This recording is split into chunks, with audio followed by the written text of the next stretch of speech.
Peggy 7.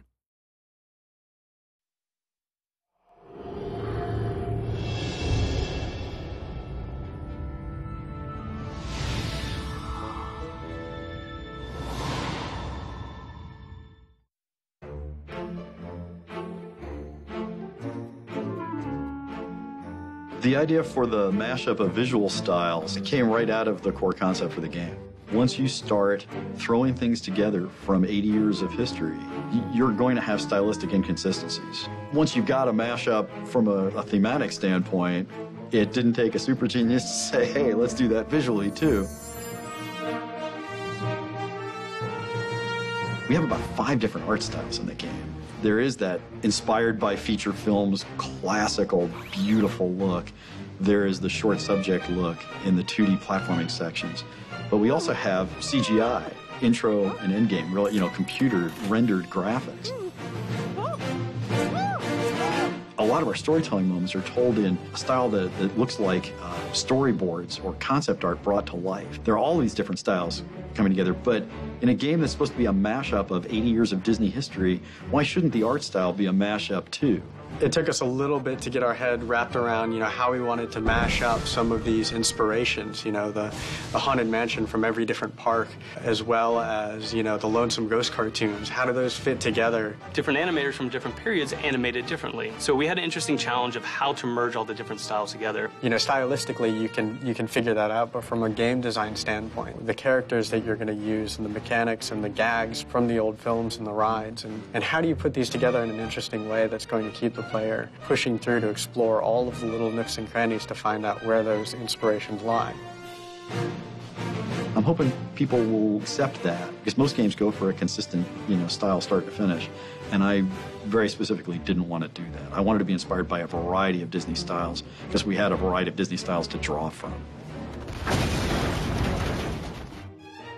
My favorite thing about the visual design is how beautiful each of the individual elements is, and how well they actually do fit together. Our story sequences really do look like Mary Blair's art brought to life, and our CGI cinematics, they're really powerful.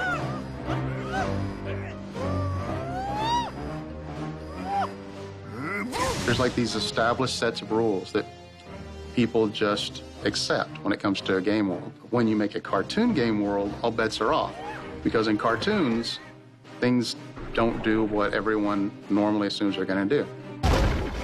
So we're working with getting the player to understand the rules of the cartoon universe and then how to express themselves through those rules. We've got these 2D travel sections that are really kind of classic platforming adventures, and there are a lot of them, and they occupy a fair amount of screen time, of play time, and those are inspired directly by the short cartoons. I want players to feel like they're in Steamboat Willie and in Lonesome Ghost and in Clock Cleaners. The 3D zones in Disney Epic Mickey, those are the bigger spaces, or the more wide open spaces, and the 2D transition levels basically connect the 3D spaces, so they're meant to be a little bit of a whimsical breather.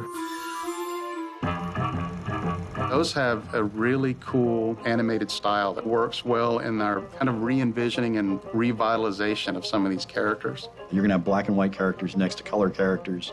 You're going to have animatronics next to character costumes that are all moth-eaten, and kind of decrepit looking. You're going to have musical styles from 1928 all the way up to today. But as long as the player enjoys looking at it, enjoys traversing it, has some fun, gets to interact, if we hit all those things, I think we've got a good level. The games that are most successful are the ones that come closest to that picture I had in my head when I started. And this one, it was a pretty modeled picture. That's all I can say. I really just approached this more as a DJ spinning records, taking 2 tunes that don't belong together. Each sounds good on its own, but they sound like something completely different when you combine them.